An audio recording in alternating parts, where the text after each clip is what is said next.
When using client-side routing, we may want to scroll to the top when navigating to a new route, or we may want to preserve the scrolling position of history entries, just like a real page reload does. Vue Router allows you to achieve these, and even better, allows you to completely customize the scroll behavior on route navigation. On a smaller screen size than I've been using up until this point, if you click on a destination in the nav bar and then scroll down to the bottom of the page,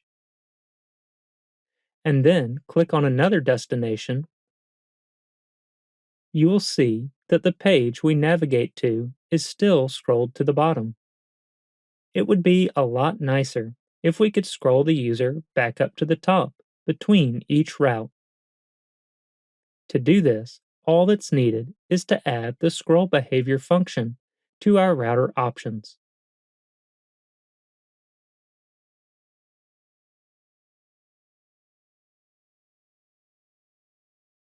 Scroll behavior receives to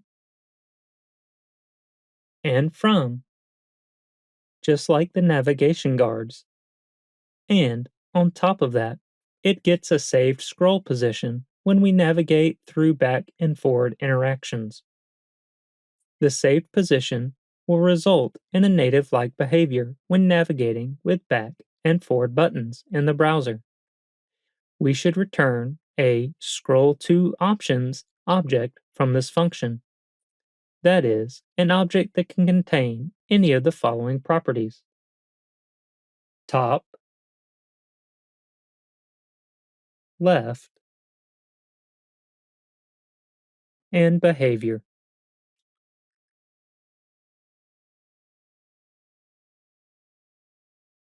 For our use case, we want to return the saved position if it's available.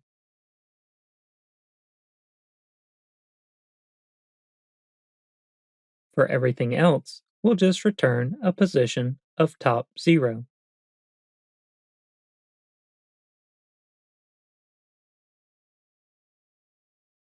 Now, when we switch between destinations,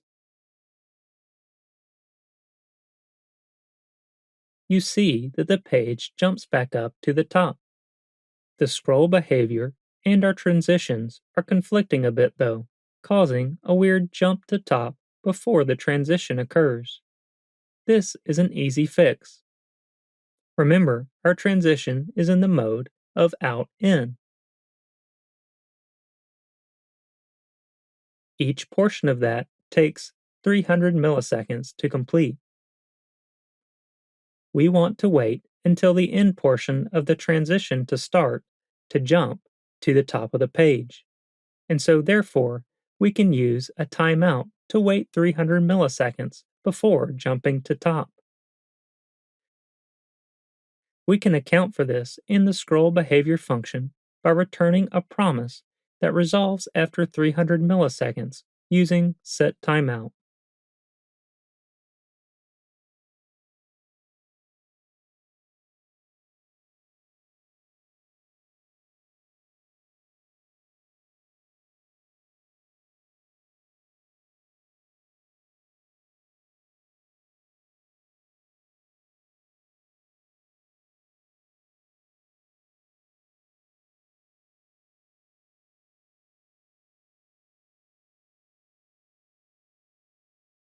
There, that's better. If we wanted to, we can even give it a smooth scroll effect with the behavior property.